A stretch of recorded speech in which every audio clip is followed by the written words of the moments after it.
Ladies and gentlemen, my name's Paul, and in this Game video we're going to be discussing a smorgasbord of AMD news, which as usual has popped up over the last 24 or so hours. I was going to include other pieces of news in this video, but quite honestly there is just so much AMD news, and so many of you have been messaging me pieces of AMD news over the past day or so, it's already going to turn into a pretty lengthy video. So with the preface out of the way, what are we going to be discussing? Well, RX Vega pricing, yet further information has popped up. Multiple RX Vega models are apparently going to be launching, and there are count them, four CPU dies which comprise of ThreadRipper, and finally, we have an Vega-based APU which has been spotted in Ashes of the Singularity, and rather interestingly, it does not just have a Ryzen 5 processor, it actually has a Ryzen 5 2500U. That's right. Perhaps we're going to be seeing the Ryzen 2000 series coming. But with that said, let's begin. So we're going to start out with Vega models. So there are apparently going to be two Vega 64s coming out, but also a 56 as well. Now this information comes from Reddit, from a leaker, as well as Chupaz Informatico as well. So we're going to start things out with the Radeon Vega 64. Now the full name of this card is not exactly short and sweet. It is Radeon RX Vega 64, but there are two different variants. The first is liquid cooled, the second is air cooled. As you can probably imagine, the former has a higher TDP than the latter. And according to the rumour grapevine, it looks like these cards will technically be available in August, but they won't be hitting shelves soon in a plentiful supply in August. So, basically a paper launch. There's also the RX Vega 56, which is supposedly going to be launching in September. But, according to videocards.com, Reddit, and also Chupaz Informatico, this is going to be available only through AIB partners and is going to launch in September. So even if SIGGRAPH comes about and you want to grab a Vega, it looks like you might still have to wait a couple of months, which does correspond to previous rumours that, you know, the BIOSes were pretty late going to manufacturers, so it's essentially taking them a while to, well, produce the cards. So now we're going to touch on probably the most sensitive subject over the past couple of days, and that is Vega pricing. So accordingly, the Asus Radeon RX Vega 64 8GB HDMI variant is being listed as €1,155. This is without, I'm going to repeat that word one more time, without that. Now, Sweet Clockers, just yesterday, Nordic Hardware and a couple of other websites soon picked up on this, that we could be seeing Vega ship at around the 7,000 krona or up to around even $1,000 US. Now there is a bit of discrepancy there if you know much about currency conversion, and here's where it gets very complex. In fact, there's going to be another level of complexity I add to this in just a second, and if you can keep up, good luck, because I'm having trouble. Basically, there is some reports going around that this is inclusive of that. So, let's say, for the sake of argument, it's $1,000 US, that's inclusive of that. There is no additional tax added to that. Some reports are saying this is not the case, so there is some confusion. However, now another website is adding to the fray, and they are known as IoTech. Now they are a Finnish website, and I am using Google Translate, and by the way, I'd also like to thank the individual who sent me this link. I'm possibly going to pronounce his name incorrectly, but I'll have an attempt. I believe it's Tumas. That is Tuomas. If I butchered your name, I'm really sorry. But anyway, his link, well, the website more specifically, says, I'm going to quote Google Translate, so if it's inaccurate and you're Finnish, I'm really sorry. I'm going with Google Translate. Unfortunately, I don't speak Finnish, and my friend who could translate it for me, she's unavailable. So, well, yeah. Anyway, accordingly, IoTech have confirmed, this is once again a verbatim quote, from Finnish retailers that the first Radeon RX Vega graphics card in the UK will be about €1,000 in light of current information. more details of features and performance are not known. For example, the best model for a graphics card maker is around €950 and the most expensive model is €1,100. Just to put that into a different context, they're essentially saying that the base model is $950 for, like, you know, the best price, the cheapest card. And if you want an all singing, all dancing one, which I'm going to assume is the water-cooled version, that's going to cost you $1,100. Now, early on, I had started to think, well, maybe these reports are for the 16GB HBM2 models. Well, accordingly, no, because other reports are saying this is for 8GB, so there is a massive amount of confusion at the moment for pricing. Now, I'm going to be really honest, I don't want to report this as accurate, and I don't want to report it as inaccurate. I'm just reporting what's going around in the news right now and kind of giving my thoughts on it. So, for the next few minutes, I'm going to proceed with the fact that these are accurate. I'm going to make the assumption, and I'm going to speculate if these prices are accurate. I am not telling you they are. For all we know, they're drastically inflated. I'm just trying to stress that because otherwise I'm going to get misquoted. I know, because it's happened to me before. So for the next couple of minutes, I'm going to pretend that these facts are 100% accurate. Why would AMD price it like this? Well, there's a couple of theories. The first is that AMD have been very much sandbagging. In other words, they have essentially been showing off a card that has been artificially limited in performance. Now, this could be because of drivers. This could be because they have frame rate limiters. It could be because they've been showing the Vega 56 model for the RX cards. It could be because perhaps later, I don't know, BIOS revisions have improved performance. It might be that Raja Kadori and the rest of AMD have done a little dance around a campfire and have prayed to the correct gods that morning and have, you know, perhaps made some blood sacrifices and it's improved Vega's performance. Or it could probably be a combination of a couple of those things. So perhaps improved drivers, improved BIOS, improved the fact that, well, these cards are gaming focused, the fact that they've got those additional features switched on. So maybe it is faster than the GTX 1080 Ti. The second theory is that they're hoping to basically cash into the mining craze. My major primary issue with that is, given what we've seen with the Radeon Vega Frontier editions, it's not mining well enough to cost this amount of cash. Yes, mining is still fairly profitable, but it's not like it's going to provide, I don't know, 2 or 3 or even 4 times the performance of, let's say, an RX 570, which to many is like the darling of the miners at the moment.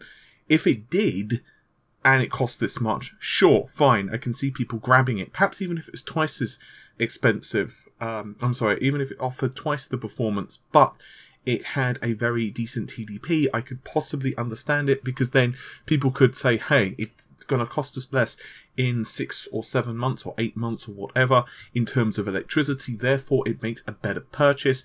It frees up PCIe slots as well, so hey, if you're fairly affluent and you're mining, then I can understand the purpose of going with RX Vega, but in this case I don't feel that this is going to be the appropriate answer. The other theory is that yes, the pricing is correct, but the other rumour concerning the fact that it is for the 8GB of memory is inaccurate. So it is 16GB of RAM, and there will be a cheaper variant which is 8, but I don't feel that that's the appropriate thing either. It's another possibility that these prices are for the liquid cooled versions. So once again, this is for the, you know, the all-in-one singing or dancing AIO, and the regular Vega is going to be, let's say, $200 cheaper, perhaps even a little bit more. Now, another possibility, and this one, you know, is pretty obvious, the pricing's just wrong. So basically, they're just incorrect. And I'm not sure which it is. I'm not going to go through the quote again, but basically a couple of other websites are reporting that these prices are probably wrong, given their sources. Bitsandchips.it on their Twitter have said that Vega is going to be fast and cheap.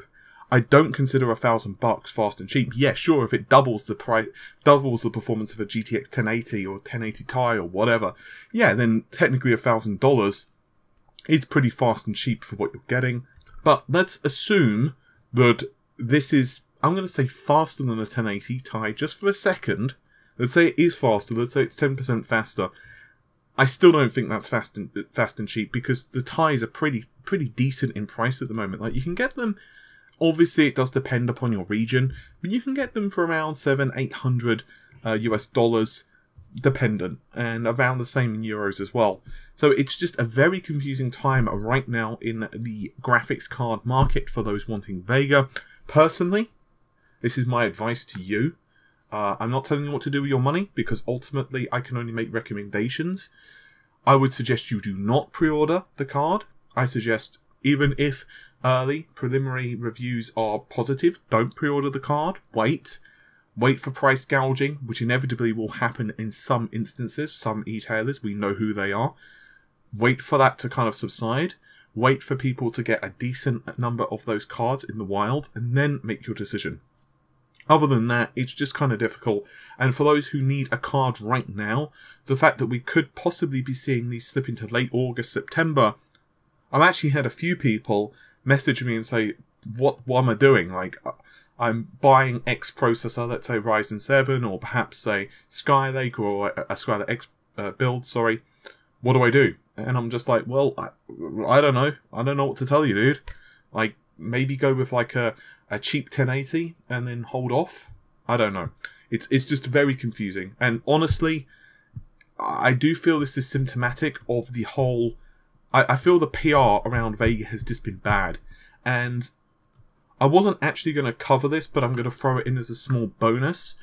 AMD have actually gone on record and said that the Frontier Edition gaming and pro modes are not just useless. They do something. I'm going to give you the too long didn't read of this, because otherwise I'll be spending an extra like 20 minutes going through the whole situation. But many assumed that if you put it in gaming mode, it would essentially act like RX Vega, perhaps a little bit slower, but you would get a boost in performance. So what you would essentially see is, if you went into the pro mode, it would be better for, let's say, computer-aided design work, that type of thing, or video editing, whatever your gig was. On the other hand, you put it in gaming mode and, well, gaming performance improves. That's not what happens. According to AMD, it's not that. What it actually does is a way for developers to have access to the consumer driver updates. In other words, this is launched more frequently than professional ones, therefore you get the benefits for latest games. And so, the idea is that you have professionals now who have access to driver packages at the same time. Don't forget that the pro drivers take longer to come out, and so therefore might have less optimizations. The problem with all of this, and I've said this from day dot, I don't criticize AMD for having this mode in. I just want to be really clear. I don't think that they, should have not have included this mode. I think they should have just been a lot clearer with their verbiage. And this is not just their marketing department. I feel Raja Kodori in tweets, on stage, just everything, just generally, they should have been clearer that what this mode does, what the benefits are. Hey, it's not for improvements in game performance, it does this. And AMD have had some big issues with PR. And honestly, they're not the only company who've done it. Microsoft have had some really big PR screw-ups. Sony have had some really big screw-ups with PR. Nvidia have had some big screw-ups with PR. I mean, God, Intel. The recent comments on like gluing together Ryzen, it sounds petty. It doesn't sound professional.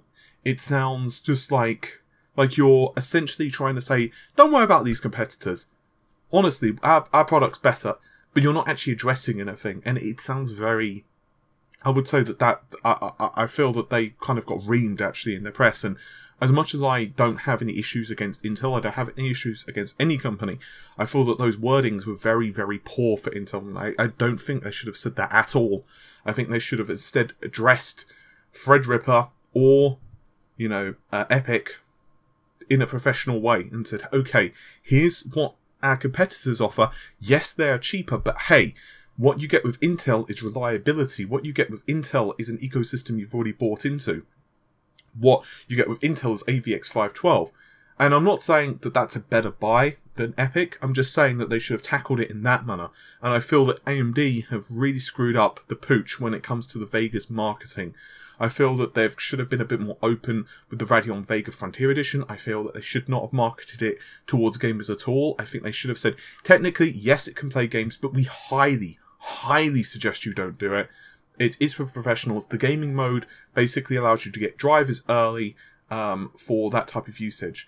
And some people knew about this, some people didn't. But the fact of the matter is, because there is this confusion, I feel it has sullied the Vega name. And that's just my opinion. You may disagree. And by golly gosh, you are fully entitled to do so. Alright.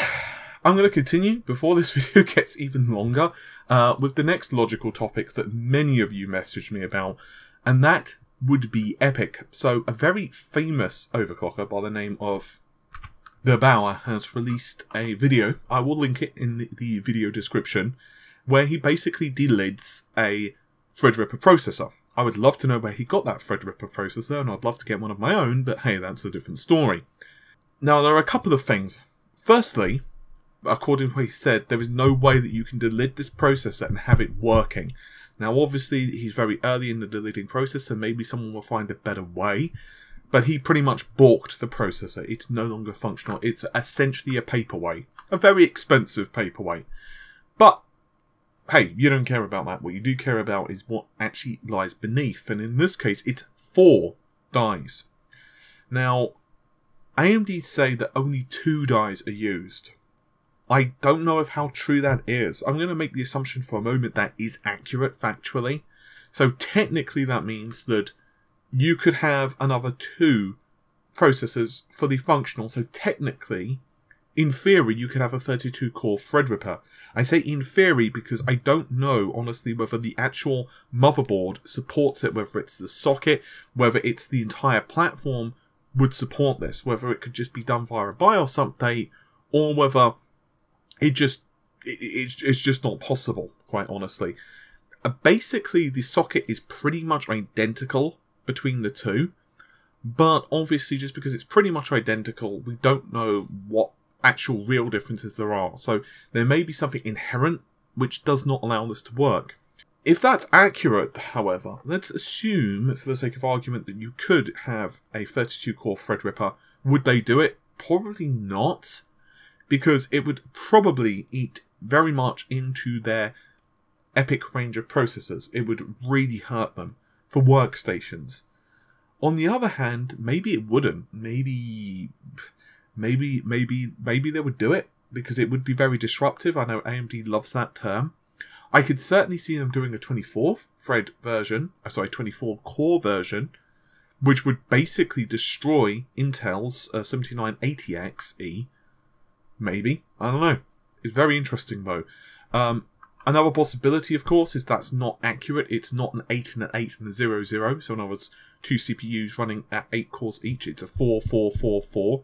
But I don't think that's accurate. I don't think that would be the case.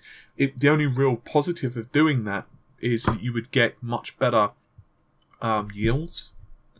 But you would also incur a lot greater cache penalties and stuff like that, simply because data being resident in, let's say, CPU core 1 of processor, so core 1 of the first CPU, so let's say CPU 0, and suddenly core 2 of CPU 3 needs to access that piece of data. It would be kind of, yeah, it wouldn't be the best way to do it technically, but maybe yields. Finally, I guess we might as well discuss one of the weirder ones, one of the weirdest pieces of news today, and that is an AMD Ryzen 2000. So it looks like this is for a Raven Ridge APU. We've, of course, heard of Raven Ridge a few times before, but according to videocards.com, who managed to snag an image of one of the greatest leak sources ever, and that is Ashes of the Singularity benchmark, it appears that we have a Ryzen 5 2500U with a Radeon Vega graphics card. Now, this is a 4-core, 8-thread processor. running, of course, at the lowest setting, and we're only getting 500 with the score, which is not exactly impressive. So obviously the CPU is probably okay, but the GPU is probably pretty low end. And you can see this in just the CPU and the average frame rate. The CPU is doing pretty reasonable, the GPU not so much. So there's a couple of questions. What's going on there? Like, is this really a next generation Ryzen? I doubt it. It could just be that this is the variant for Raven Ridge, so that's another question mark in and of itself. Yeah. Honestly, this graphics card is so low end on this APU. It's obviously not intending for the usage of games. It's not intended for, let's say, you know, much even above like Counter-Strike 1.6. This is obviously something that's more geared towards multimedia, low power devices, that type of stuff. But still, it is pretty cool. Anyway, I think that's just about it for this video, because it's already turning to about 20 odd minutes, and yeah, I need to edit it, and it takes me quite a while to do that. So, hopefully you have enjoyed the video, my friends. As I said, there is a lot of people who have messaged me over the past 24 hours, so I'd like to give them very briefly a shout out. I'd like to thank Joe, George, Thomas, once again, Henrik, Vladimir, Dominic. I'm probably going to pronounce this gentleman's name incorrectly. I'm really sorry, because a lot of people messaging me from Nordic countries. His name is Katil. Hopefully I pronounced that right. That is K-Jetil. If you do message me, and your name isn't probably easy for me to pronounce, I would highly recommend you basically sound it out. I'm sorry about that. Yeah. So anyway, thanks very much to everyone who's messaged me. There are some others as well. I haven't checked all the email accounts yet, simply because there are already so many messages. I'm like, no more, make it stop. But anyway, yeah, normal stuff. Thanks very much for everyone who has, well, you know, messaged. I shall see you soon. I'm going to be, well, running off now. But take care of yourselves. Bye for now.